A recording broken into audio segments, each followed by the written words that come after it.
Right, we now come to Prime Minister's questions. Cat Smith. Question number one, Mr. Speaker. Deputy Prime Minister.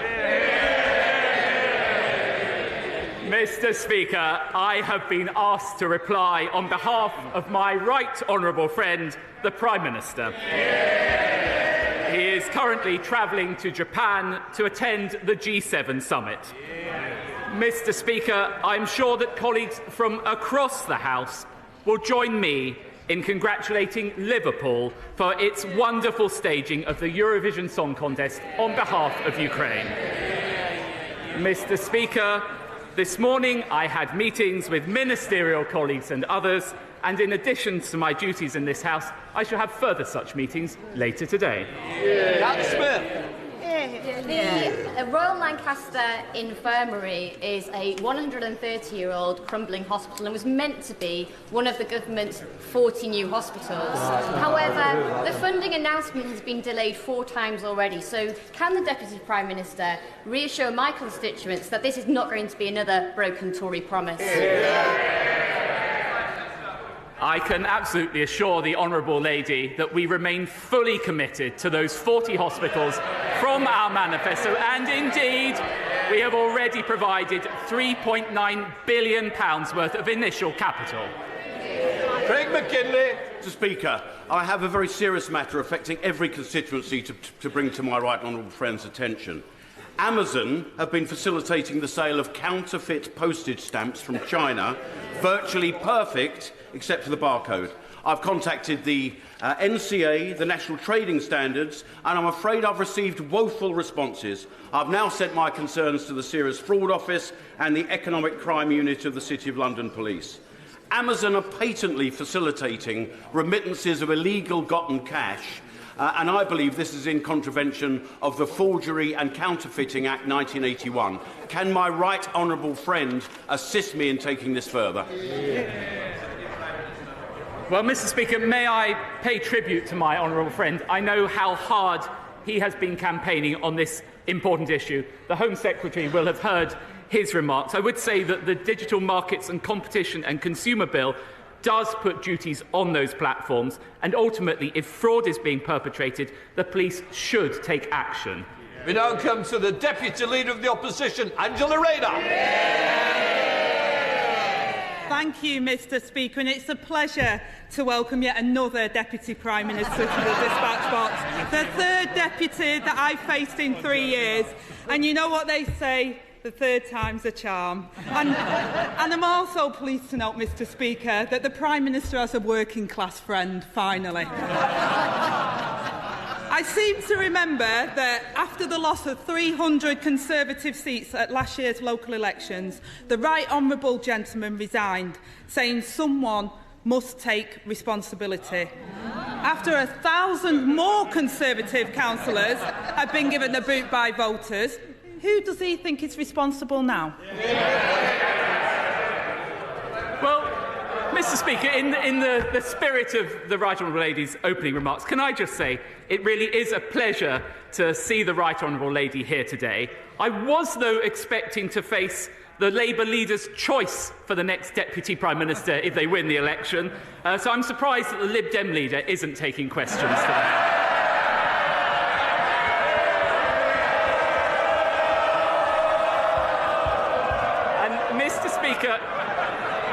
You will forgive me, Mr. Speaker, you will forgive me if I take the Right Honourable Lady's predictions with a pinch of salt. After all, she confidently predicted that the Right Honourable Member for Islington North would one day be Prime Minister. Remember, this is a man who wanted to abolish the army, scrap Trident, withdraw from NATO and abandon Ukraine. And what did she say to that? She couldn't wait for him to be Prime Minister. Deputy Prime Minister. Mr. Speaker, it's absolutely amazing that while the Labour Party is preparing to govern with a Labour majority, his party is starting to prepare for opposition, Mr Speaker. And this week, at the National Conservative Conference, a member for Devisers blamed the country's problems on a new religion. He even hit out at the dystopian fantasy of John Lennon. The member for Pentonstone and Stockbridge said identifying falling birthing rates is the overarching threat to the UK. She criticised woke teaching for destroying children's souls and causing self-harm and suicide among people. And the Right Honourable Member for North East Somerset really let the cat out the bag when he said parties that try to gerrymander end up finding their clever schemes come back to bite them, as dare I said we found when insisting on voter ID. The Right Honourable gentleman opposite, while working in Number 10, said he had to listen to the radio every morning to find out what was really going on in the country. Apparently, he was surprised on a daily basis by what he learned, and most of his time was spent on day-to-day crisis management. 11 years on, Mr Speaker, nothing has changed. Deputy Prime Minister. I'm not quite sure what the question was there, Mr Speaker. But if she wants to talk about this sort of thing, we all know what's going on with her and her leader. It's all lovey-dovey on the surface. They turn it on for the cameras, but as soon as they're off, it's a different story. They're at each other's throats. Mr Speaker, they're the Phil and Holly of British politics. Deputy Leader. Mr Speaker. Deputy Leader of the Opposition. Thank you, Mr Speaker. The reality is, after 13 years of Tory rule, they're still lurching from crisis to crisis and wallowing in their own mess. They can't solve the crisis because they are the crisis. The honourable member opposite should take more note of what's happening at his conferences in his party before trying to make up what's happening in mine. The Prime Minister pledged that by March, NHS waiting lists would fall. It's now May. So can he tell us, since he made that pledge, is the number of people waiting on late waiting lists higher or lower? Mr Speaker, we are making good progress, for example, with two-year waiting lists.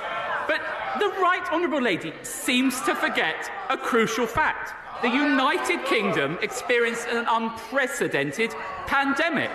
Right before COVID, GP satisfaction was high. Delayed discharges were half. Ambulance targets were being met. And she knows that right now, in Labour-run Wales, exactly the same challenges are being faced. The difference between us is, on this side of the House, we've got a plan to fix it, while she's too busy playing petty politics. Mr Speaker, even before the pandemic, waiting lists were going up. So it doesn't wash that this government, after 13 years in power, is blaming everybody but themselves for what people are having to put up with. He appears to be claiming that 11,000 patients waiting more than 18 months is an achievement. The last Labour government reduced waiting times from 18 months to 18 weeks, and he can come back to me when he's achieved that. The fact is, Mr Speaker, waiting lists are longer than when the Prime Minister made his pledge 5 months ago. The number of people in England waiting to start hospital treatment is the highest since records began. 7.3 million patients left waiting. Now, I know the Prime Minister has his own private GP, so maybe he doesn't appreciate the urgency. But he's left people like my constituent Carol waiting for over a year for an urgent appointment, moved from waiting list to waiting list with appointments cancelled again and again. So if not now, when will waiting lists fall? Order. It'll continue till I hear the end of this question. If I get any more interruptions, it will take longer. Angela Ray. Mr Speaker, they don't want to hear the question because they know the answer. They know the answer is that they failed the British people. So when will waiting lists fall? Deputy Prime Minister. Well, I would gently say to the Right Honourable Lady, if she cares that much about access to our healthcare, why is she opposing our minimum service levels? They will provide core emergency services with vital cover during healthcare strikes. Does she not think that vulnerable patients deserve that level of care, or is she too weak to stand up to her union paymasters? Mr. Speaker, we all want minimum service levels. It's this government that have failed to provide minimum service levels in all of our trains, in all of our public services, because they've run them down and mismanaged them for the last 13 years. Now, it's not just waiting times, Mr. Speaker. 13 years after the Landmark Marmot review into child poverty, Sir Michael says this government is on track to make child poverty worse, with more than a quarter of our children living in poverty last year. When I was a young mum, I remember the sick feeling in my stomach not knowing if my wages would cover the bills. Yet his government has taken a wrecking ball to measures by the last Labour government to eradicate child poverty, even abolishing the child poverty unit. They tried to justify this by saying they no longer needed a child poverty unit because they've abolished the child poverty targets. So can he tell us what level of poverty he considers to be a success?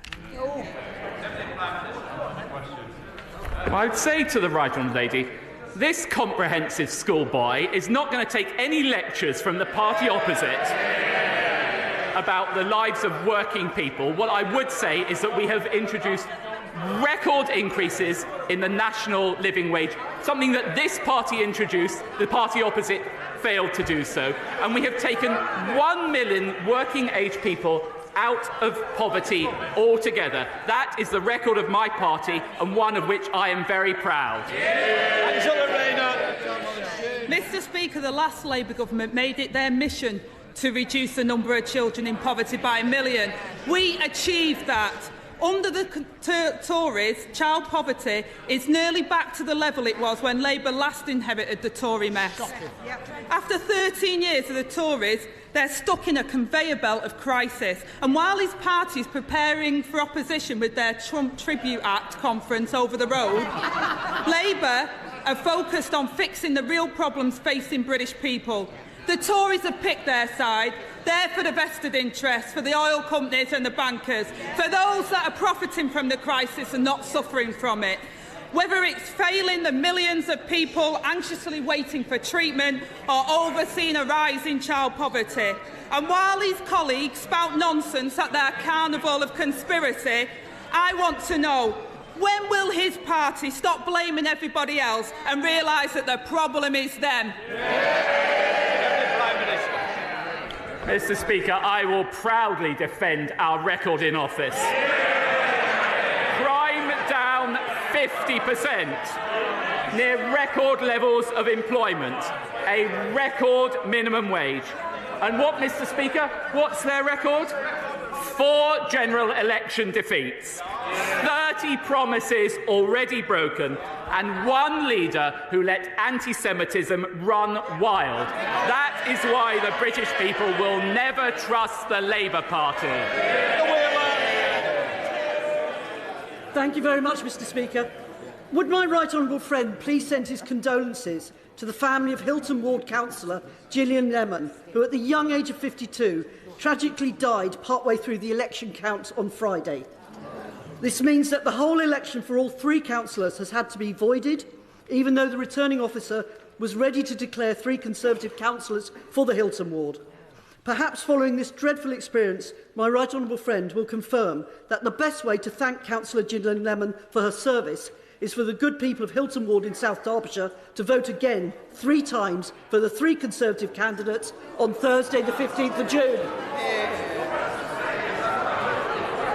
Well, Mr. Speaker, may I extend my deepest sympathies on behalf of these benches and the Conservative Party to Councillor Gillian Lemon's family. We all know how incredibly hard local councillors work, and she was a strong representative of South Derbyshire. And like my honourable friend, I do hope that the people of Hilton Ward will reflect on this by voting for Conservative candidates at the forthcoming election. We now come to the Deputy Leader of the SNP, Murray Black. Thank you, Mr Speaker. In 2016, the Deputy Prime Minister told his constituents in a blog that it was his duty to, and I quote, furnish them with all the facts that are available with regards to Brexit. Today, Brexit Britain faces higher food prices, a lack of workers, a shrinking economy and a decline in living standards. Why is he happy to ignore those facts? The Prime Minister. Well, Mr Speaker, we have one of the fastest growth rates in the whole of the G7 since Brexit. And we all know, and in fairness, we all know the policy of the SNP. And they said it this weekend, and I quote, we need to undo Brexit. But let me tell you, if I were them, I'd start by undoing the mess they've left Scotland in and start working with the United Kingdom government and focus on the priorities of the Scottish people, not the priorities of their party. Bernie Black. Check the data. Mr Speaker, the only thing more deluded than that defence of Brexit is the Labour Party's support of it. Now, just today, the world's fourth largest car manufacturer said that Brexit was, and again I quote, a threat to our export business and the sustainability of our UK manufacturing options. Even Nigel Farage can admit that Brexit has failed. So, Mr Speaker, why can't he? Deputy Prime Minister. Right. I would say to the Honourable Lady, one of the best ways of getting behind industry in this country is get behind the trade deals we're striking with many countries around the world, which they have singularly failed to oppose. And I see last week the SNP promised to build a new Scotland. I don't know whether she's aware, but the SNP have been in power for 13 years. Perhaps they should stop their focus on independence and focus on the priorities of the Scottish people. Esther McVey. Thank you, Mr Speaker. My constituency has a problem with travellers. My constituency has a problem with travellers pitching on private land and common land and causing a nuisance currently on Parkgate Industrial Estate in Knutsford. Either the police don't have sufficient powers to deal with this issue, or they do have sufficient powers but they're not using them. So will the Deputy Prime Minister get the government to speak with Cheshire Police to ensure that they do have the powers to deal with this plight on our local community and that they use them? Well, the Right Honourable Lady, my right honourable friend, is absolutely right to highlight the misery caused by unauthorised encampments. I've seen this in my own constituency as well. I understand that Home Office officials do regularly liaise with the National Police Chiefs Council on this, but of course my right honourable friend, the Home Secretary, will have heard my right honourable friend's representations, and I trust she will act on those. Sir Geoffrey Donaldson. Mr Speaker, the Deputy Prime Minister will be aware of the ongoing concerns of unionists in Northern Ireland about our ability to trade freely within the United Kingdom and its internal market, given the continued application of EU law on the manufacture of all goods in Northern Ireland.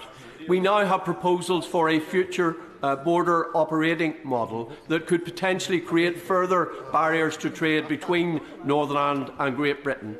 Will the Deputy Prime Minister give me an assurance that the Government will, in law, protect Northern Ireland's ability to trade freely within and with the rest of the United Kingdom? Yes, well, I would like to say that we've already shown a willingness to legislate to protect Northern Ireland's place within the Union, and we're committed to providing exactly the protections that the Right Honourable Gentleman refers to around Northern Ireland's unfettered access to the whole United Kingdom market. So I can give those assurances, and of course we stand ready to work with the Right Honourable Gentleman and representatives across unionism to reflect the further steps required to strengthen our precious union. Angela Richardson. Thank you, Mr Speaker. Throughout the early hours of Saturday morning, I was out with Kathy, Peter, Joe and Tim, who volunteer as Guildford Street Angels. I paid tribute to them and all the volunteers who are out every weekend and in all weathers. But, Mr Speaker, it's an absolute disgrace that the Liberal Democrat-run council shut the public loose. At night, there are no single sex spaces for our young women, and they are seeking out dark, secluded areas of their court short, which is dangerous.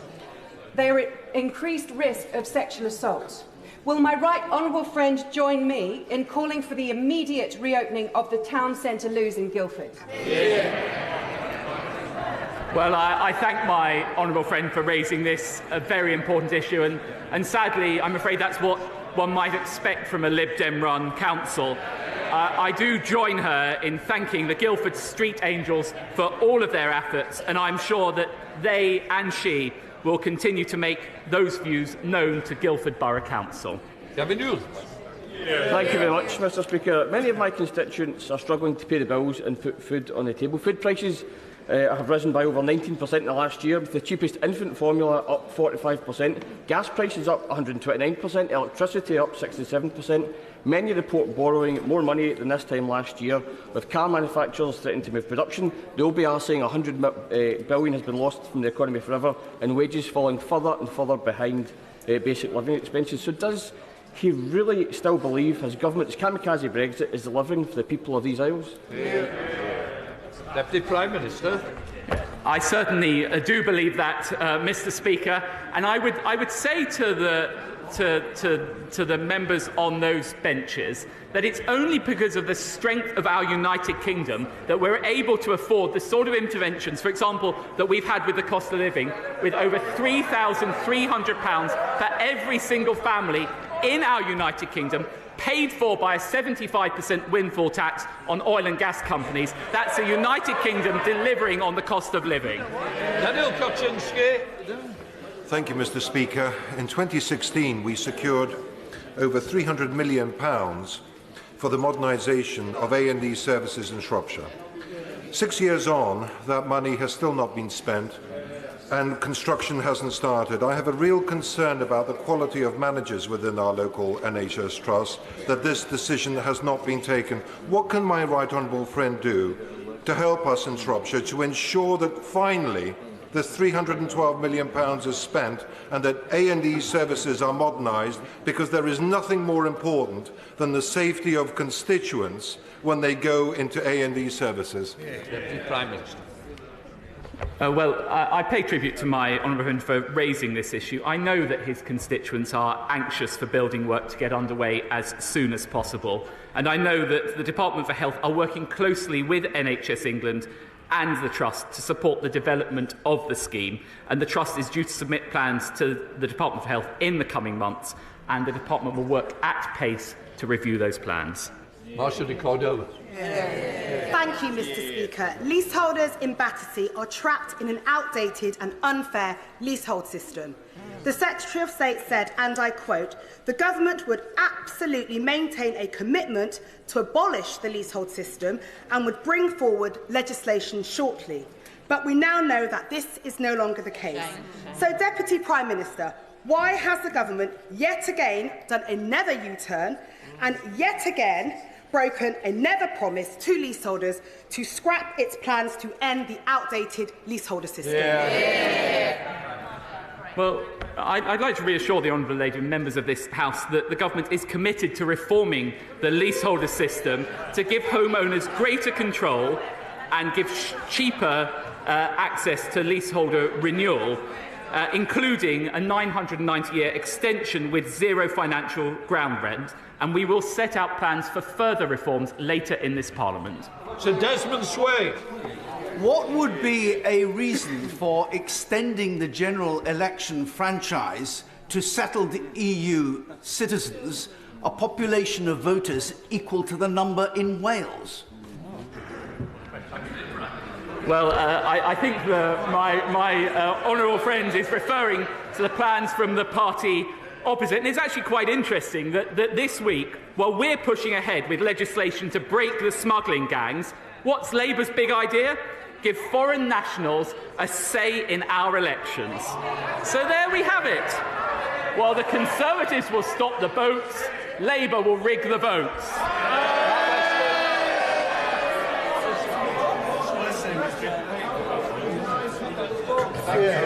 Thank you, Mr. Speaker.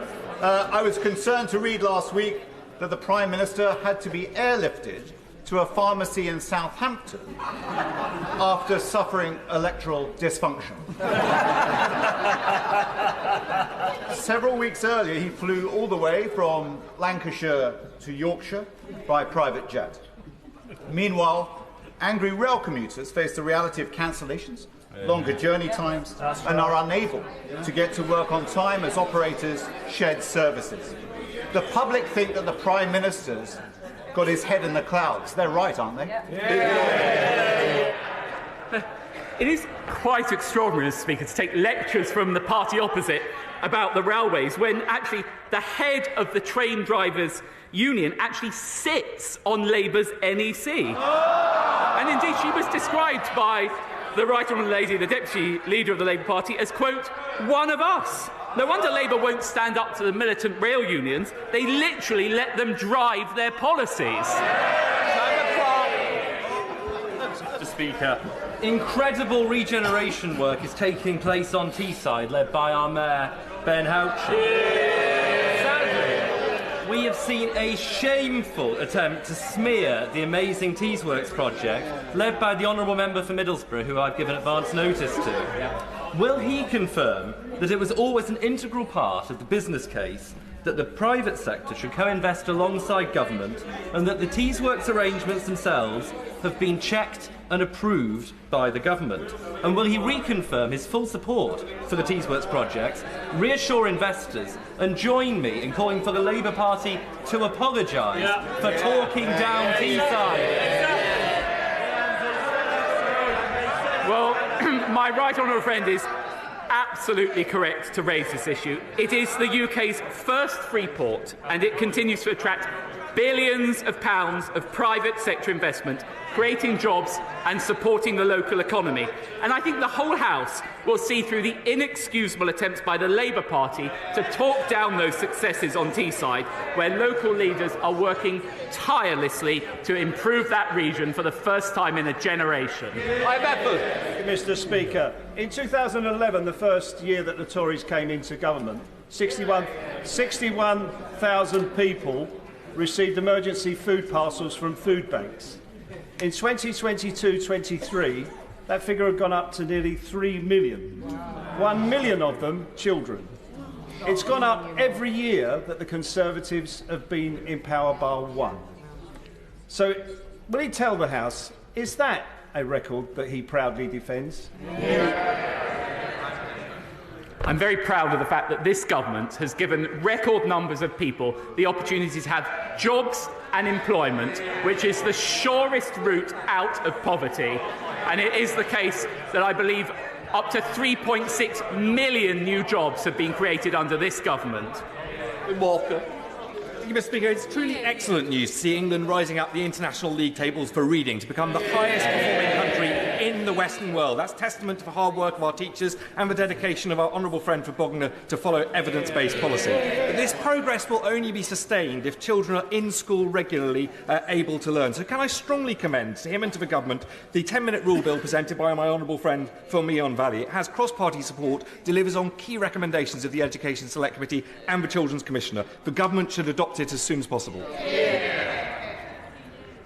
Well, my honourable friend is absolutely right to highlight those brilliant figures which show that we've now jumped to the fourth best in the whole world for reading. And I certainly see in schools it's much, much more demanding than it was in my day, and that's tribute to the ministerial team that have done such a fabulous job. I will, of course, examine the details of the 10-minute rule bill to which he refers. Tommy Shepherd. Mr. Speaker, it is an open secret that many in the Conservative Party would wish to roll back the democratic gains of devolution either in part or completely. The noble Lord Frost, former Minister, the architect of the disastrous Brexit agreement and now, I believe, seeking a safe Tory seat in this chamber, recently let the cat out of the bag when he said the government should review and roll back some devolved powers. Just try it. Does the Deputy Prime Minister agree with him? Hear, hear. I would say to the honourable gentleman, the only thing that will destroy devolution is a vote for independence in Scotland, as advocated by those on those benches. Matt Hancock. Thank you very much, Mr. Speaker. And can I congratulate my right honourable friend on a brilliant first performance at Prime Minister's question. Will he keep the government laser-focused on the issues that matter to people, like the cost of living in the NHS, and on the issues of the future, like artificial intelligence, which needs regulatory attention, and ignore the reactionary voices, no matter where they come from?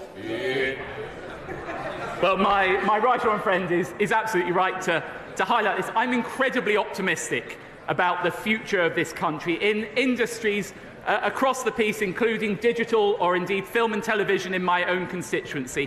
We're genuinely world-leading, creating high-quality jobs that we want our children or grandchildren to have. Sean Watt. Thank you, Mr. Speaker. Half the children in Newcastle Central are growing up in poverty. Shocking. Over the last 5 years, the delivery of food parcels to North East children has risen by 250%. The number of North East children who are homeless rose by 50% last year. On average, their parents' wages will have fallen by £1,000, and if any of this affects their mental health, they face a 5-month wait for treatment.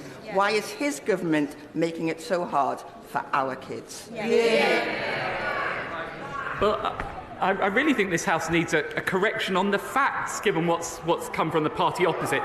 It is the case that because of our national living wage, defined as more than at least 2/3 of median income, that's at its lowest point for years, and we've actually lifted 1.7 million people out of absolute poverty altogether. That is the track record of this government. Thank you very much, Mr. Speaker. The people of Longport and Burslem, as well as Port Hill and my neighbouring constituency neighbour of Newcastle and Lyme, are suffering because of cowboy waste disposals like Staffordshire Waste, who have now been again done for having waste that was not meant to be on site and have been given a notice by the Environment Agency. What support can I get in holding these people to account and making sure that their retrospective planning application for a site that they're using, which they didn't get planning permission on before using, is rejected by Stoke-on-Trent City Council? Well, my honourable friend is right to raise this issue of those kind of people, and indeed we often see them associated with fly tipping, which is a blight on our landscape. I will ensure that I raise all the issues that he has raised with me with my right honourable friend, the Secretary of State for Levelling Up, who has ministerial responsibility for this. Rachel Baskell. Thank you, Mr. Speaker. Crisis mental health services are in crisis. Patients and families gaslit and at risk. It is Mental Health Awareness Week, but no government awareness to ensure my constituents are safe, nor funding and workforce needs met. So why is his government sat on their hands with a devastating report sat on the Health Secretary's desk while patients in York and across the NHS are being failed? Can I and the Trust have an urgent meeting? Well, I'm sure one of my ministerial colleagues in the health team will be happy to have that meeting. I would just say that under this government we've put more money into mental health services, and actually we're funding 150 wider capital schemes. So this government has made mental health services a priority. Final question, Virginia Crosby. Thank you, Mr. Speaker. This week is Wales Tourism Week, an opportunity to celebrate one of Wales's most important businesses, which represents 10% of all jobs, supports Welsh farmers and food producers, and generates £6 billion in economic activity each year. Would the Deputy Prime Minister join me in thanking all those that work in the Wales tourism sector, and would he agree with me that this UK Government's TIPS bill demonstrates its commitment to supporting the tourism sector, unlike Labour in Cardiff, whose proposed tourism tax will undermine visits and undermine jobs? Well, of course, I'm most happy to give that commitment to my honourable friend. Indeed, I have spent many happy family holidays in Wales and plan to do so again next year. That completes Prime Minister's questions.